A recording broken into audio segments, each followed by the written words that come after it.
আল্লাহ তুমি আমার গুনাহগার উম্মতকে বাঁচাও। বিশ্বনবী পাগলের মতো একবার হাউজে কাউসারে যাবেন, একবার সিরাতে যাবেন, একবার পুলসিরাতের দিকে, একবার হাউজে কাউসারের দিকে পাগলের মতো দৌড়াতে থাকবেন। তার কোনো গুনাহগার উম্মত যাতে জাহান্নামে ঢুকে না যায়। সেদিন কেউ সুপারিশ করতে পারবে না বিশ্বনবী ছাড়া। কিয়ামতের ময়দানে ওই বিভীষিকাময় সময়ে মুসিবতের কালে মানুষগুলো পাগল হয়ে বিশ্বনবীকে খুঁজতে আরম্ভ করবে।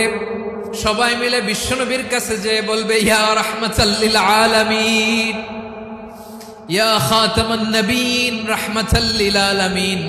দেখেন আমাদের কি অবস্থা, কি কঠিন বিপদে আমরা আছি, দাঁড়াতে পারি না, সূর্যের আলোতে ঘেমে হয়রান। আজকে কেউ সুপারিশ করতে পারবে না।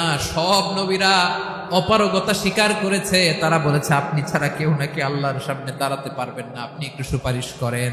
বিশ্বনবী বলবেন, আসো আসো, আজকের দিনে আমি ছাড়া আল্লাহর সামনে কেউ দাঁড়াতে পারবে না।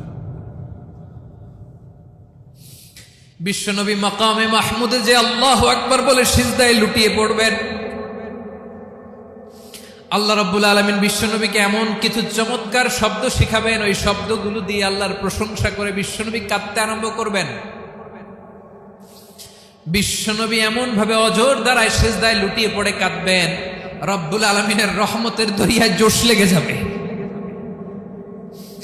রব্বুল আলামিন এই দৃশ্য থেকে সহ্য করতে পারবেন না। রব্বুল আলামিন বলবেন, ইয়া মুহাম্মদ ইরফা রাসাক,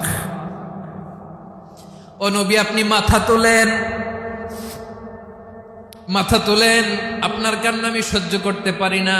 নবী আপনি মাথা তোলেন, সাল তুতা, আজকে আপনি যা চাবেন তাই দেব। নবী আপনি সিজদা থেকে মাথা তুলেন, সাল তুতা, যা চাবেন তাই দেব। ওয়াশফা তুশাফা, যার জন্য সুপারিশ করবেন তার সুপারিশ কবুল করে নেব।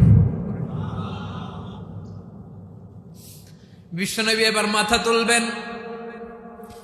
যে বিভীষিকাময় সময়ে প্রত্যেক নবী বলেছেন আমি পারবো না, প্রত্যেক নবী বলেছেন নফসি নফসি, আমার কি হবে আমি জানি না, আল্লাহ আমারে বাঁচাও।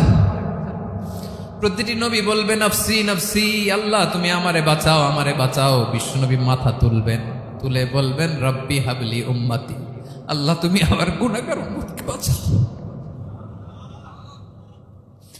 এই দুনিয়ার বুকে রব্বুল আলামিন সব নবীকে একটা করে দাওয়া মুস্তাজাবা দিয়েছেন, মানে যে দোয়া করলে কবুল হয়ে যায় সাথে সাথেই।